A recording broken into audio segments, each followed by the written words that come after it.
단 42개월이라는 짧은 시간 만에 세계 방산 시장의 거대한 판도를 뒤집어버린 대한민국 전투기가 힘차게 비상하고 있습니다.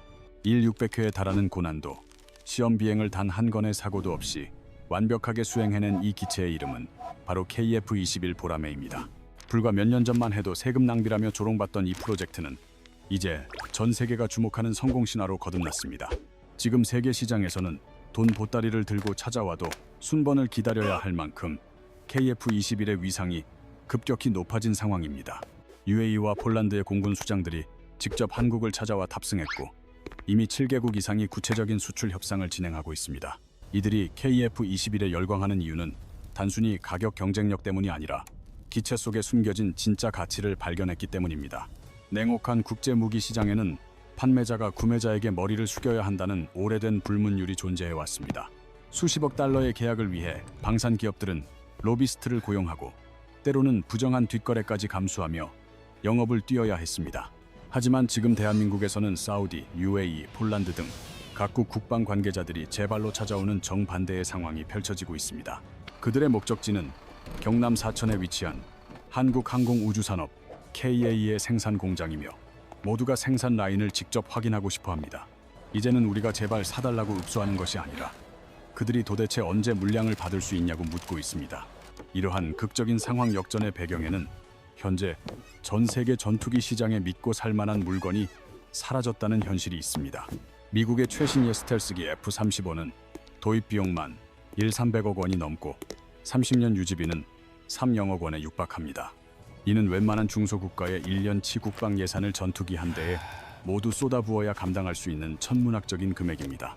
경쟁자인 러시아 전투기들은 우크라이나 전쟁 이후 국제 제재로 인해 핵심 부품 수급 자체가 불가능해진 상태입니다. 중국의 J-31은 성능에 대한 근본적인 불신과 더불어 도입 시 미국과의 외교적 마찰이라는 정치적 부담이 너무 큽니다. 유럽의 라팔이나 유로파이터 역시 생산 능력이 제한적이어서 주문 후 인도받기까지 수년 이상을 하염없이 기다려야 합니다.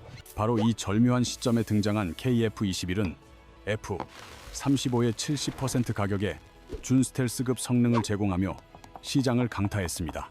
무엇보다 지금 당장 생산 가능한 안정적인 물량을 보유하고 있다는 점이 전 세계 공군에게 가장 큰 매력으로 다가옵니다. 마땅한 대안이 사라진 전 세계 하늘에서 KF-21은 유일한 선택지로 떠올랐고 돈이 있어도 못 산다는 말은 현실이 되었습니다. 시계바늘을 2021년 4월로 되돌려보면 KF-21 시제기가 처음 세상의 모습을 드러냈을 때 반응은 차갑기 그지없었습니다. 국내 언론 일부는 세금 먹는 하마라며 비판했고 해외 군사 매체들은 종이 비행기에 불과하다며 노골적으로 비웃었습니다. 이러한 냉소적인 시선에도 나름의 이유는 있었는데 대한민국이 전투기를 처음부터 끝까지 독자 개발해본 경험이 전무했기 때문입니다. 과거 TO-10 골든 이글이라는 훈련기를 만든 적은 있지만 그것조차 미국 록히드 마틴의 기술 지원 없이는 불가능했던 반쪽짜리 성공이었습니다. 전투기의 심장인 엔진은 미국산 제품을 그대로 가져다 썼고 두뇌에 해당하는 핵심 전자장비 역시 해외 기술에 의존해야만 했습니다. 그러나 KF-21은 달랐습니다. 엔진은 안정성을 위해 미국 G2사의 제품을 채택했지만 그 외 핵심 기술은 놀라운 수준으로 국산화했습니다. 조종사의 미세한 손동작을 전기 신호로 바꿔 거대한 기체를 제어하는 플라이 바이 와이어 시스템이 우리 손으로 완성되었습니다. 전투기의 눈이라 불리는 AESA 레이더는 수천 개의 모듈이 동시에 작동하며 적을 탐지하는 기술 장벽이 가장 높은 최첨단 장비입니다. 해외 기술 이전을 거부당해 개발이 불가능할 것이라던 이 AESA 레이더마저 한국 엔지니어들은 보란듯이 자체 개발에 성공했습니다. 전자전 장비부터 기체 설계까지 우리 기술로 완성하며 달성한 국산화율 65%는 단순한 수치를 넘어 기술 독립 선언과도 같습니다. 그리고 이어진 비행 테스트 결과는 전 세계를 경악하게 만들었습니다. 2022년 7월 첫 비행 이후 무려 42개월간 1600회를 날아올랐습니다. 13연계가 넘는 까다로운 시험 항목을 모두 검증하는 동안 단 한 건의 사고도 발생하지 않는 기적 같은 무결점 기록을 세웠습니다. 이는 수많은 시행착오와 추락 사고를 겪으며 성장하는 통상적인 전투기 개발 역사에서 유례를 찾아보기 힘든 완벽한 성공입니다. 개발 일정은 당초 계획보다 2개월이나 앞당겨졌고 마하 1.8의 초음속 돌파는 물론 고난도 기동 테스트까지 거침없이 통과했습니다. 2024년 5월에는 유럽산 최첨단 미사일인 미티어와 아이리스-T의 실사격 시험에 성공하며 강력한 무장 능력까지 입증했습니다.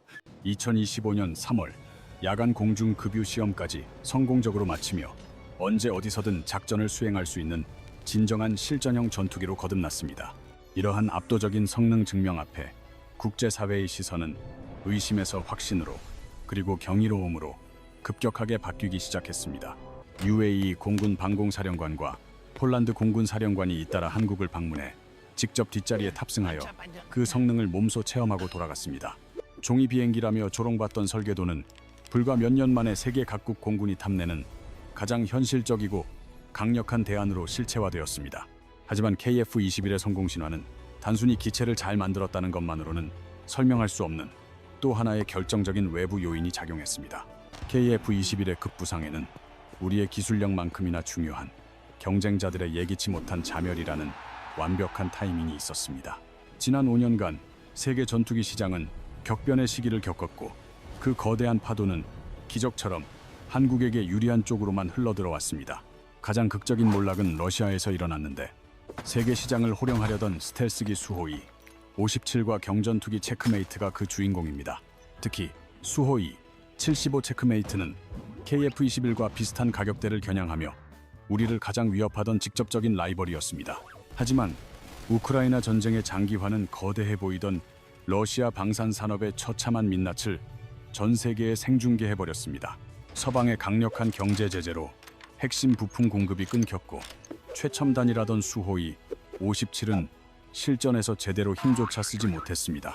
스텔스 성능 과장 의혹이 사실로 드러났고 체크메이트의 개발 일정은 기약 없이 무기한 연기되는 수모를 겪었습니다. 또 다른 유력 경쟁자였던 튀르키예의 칸 전투기 역시 미국 의회가 엔진 수출을 거부하면서 날개가 꺾였습니다. 심장이 없는 전투기는 고철 덩어리에 불과했기에 튀르키예는 급하게 유로파이터 도입을 타진하며 전력 공백을 메워야 했습니다. 인도의 야심작 AMCA 프로젝트는 첫 비행이 2028년, 양산은 2035년 이후로 밀려나며 경쟁 대열에서 아예 이탈했습니다. 중국의 J-31은 성능 문제보다도 도입하는 순간 미국과의 외교 관계가 파탄날 수 있다는 치명적인 정치적 리스크를 안고 있습니다. 미국은 중국산 무기를 구매하는 국가에 대해 경제 제재와 자국 무기 판매 중단이라는 강력한 경고장을 날리고 있습니다. 중동이나 동남아 국가들에게 안보의 핵심 파트너인 미국을 등지고 중국제 무기를 선택하는 것은 자살 행위나 다름없습니다. 경쟁국들이 엔진 문제로 땅을 기거나 첫 비행조차 못할 때 한국은 1600회 무사고 비행이라는 대기록을 세웠습니다. 전 세계 하늘에 믿고 쓸만한 전투기 선택지가 증발해버린 그 빈자리에 KF-21이 유일한 정답으로 당당히 입성한 것입니다.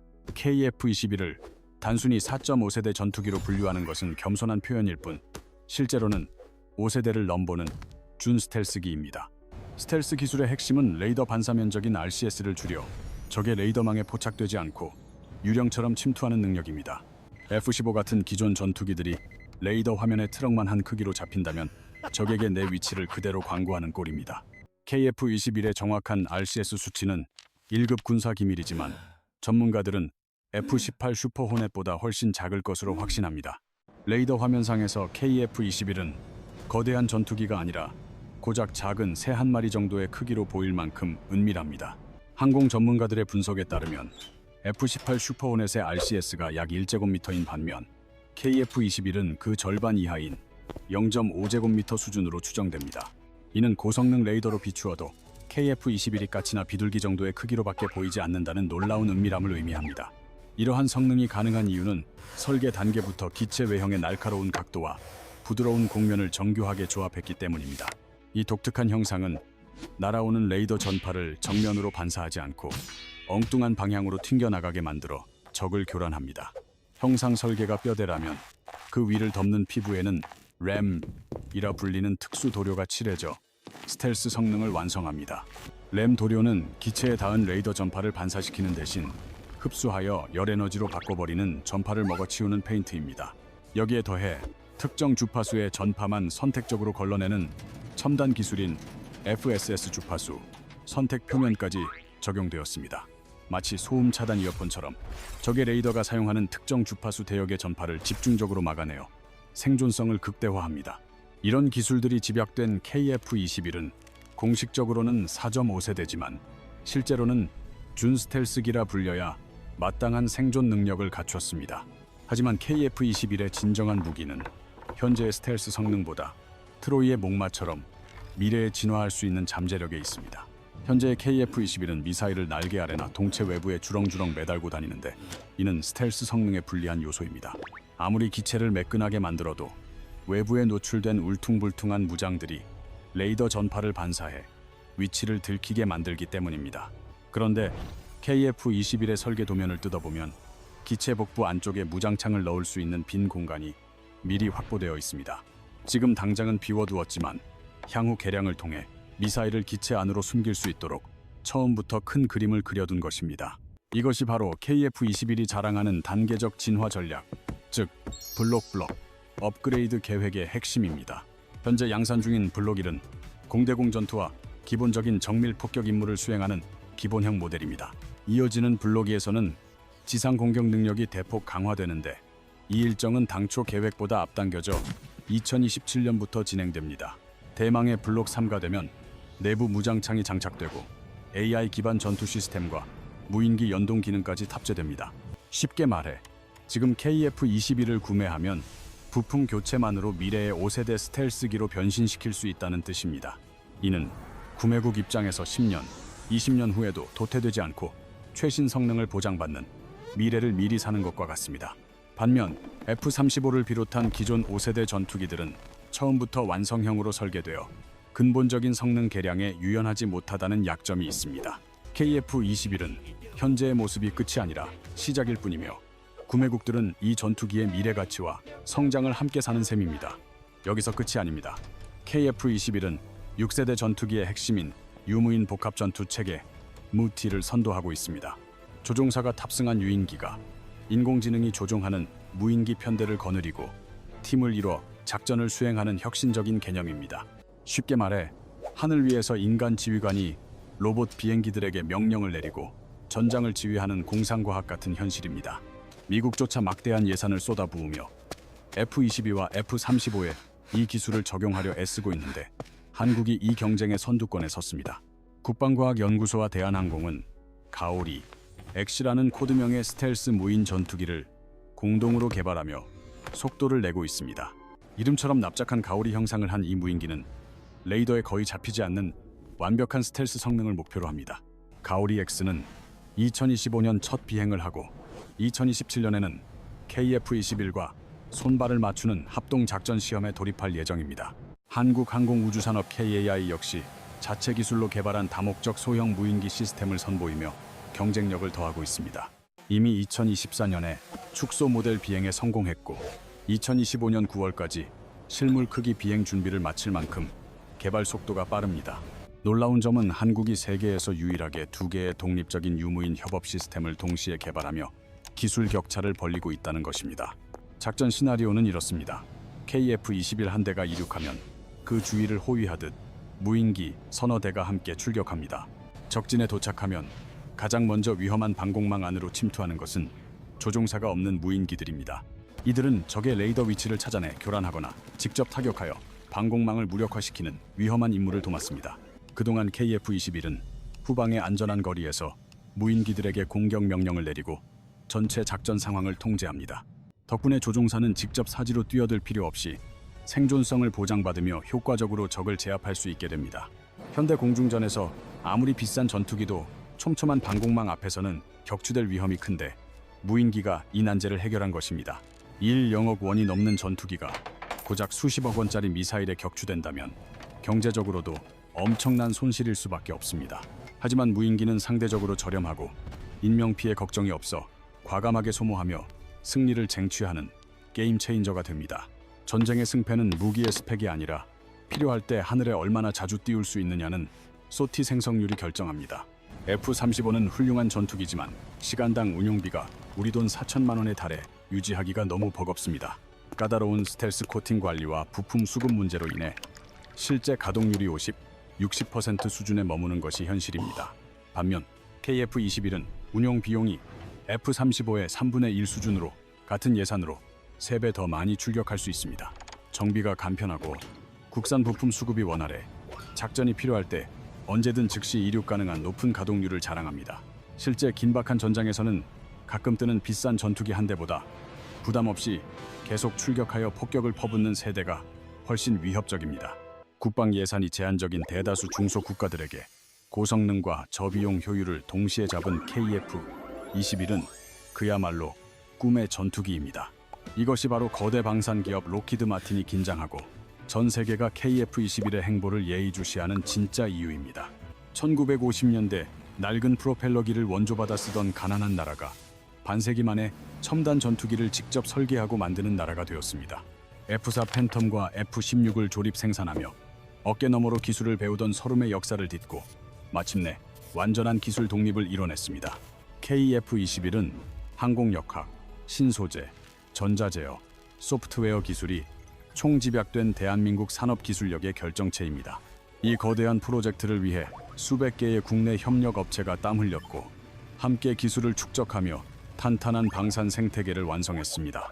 이제 대한민국은 무기를 수입하던 나라에서 K9 자주포, K 전차에 이어 최첨단 전투기까지 수출하는 당당한 판매국이 됐습니다. 2026년은 KF-21이 우리 공군에 실전 배치되는 역사적인 원년이며 세계 하늘의 표준을 바꾸는 새로운 시작점입니다. 블록 업그레이드 개발 일정은 1년 반이나 앞당겨졌고 무인기 연동 기술도 2027년 실전 시험을 목전에 두고 있습니다. 남이 만든 기준을 따르던 추격자 Fast Follower에서 이제는 세계가 따라오는 기준을 세우는 선도자 First Mover가 되었습니다. 경쟁자들의 자멸이라는 행운과 우리의 피땀 어린 기술 혁신이 만난 지금 KF-21의 비상은 누구도 막을 수 없습니다. 과연 KF-21의 앞길을 막을 가장 강력한 경쟁자는 미국의 견제일까요? 아니면 중국의 추격일까요? 여러분의 의견을 댓글로 들려주세요. 다음 편에서는 KF-21과 원팀이 되어 미래 하늘을 지배할 스텔스 무인기 가오리, 엑시의 비밀을 파헤칩니다. 인공지능이 조종하는 충격적인 무인기의 세계를 놓치지 않으시려면 지금 바로 구독과 좋아요를 눌러주세요.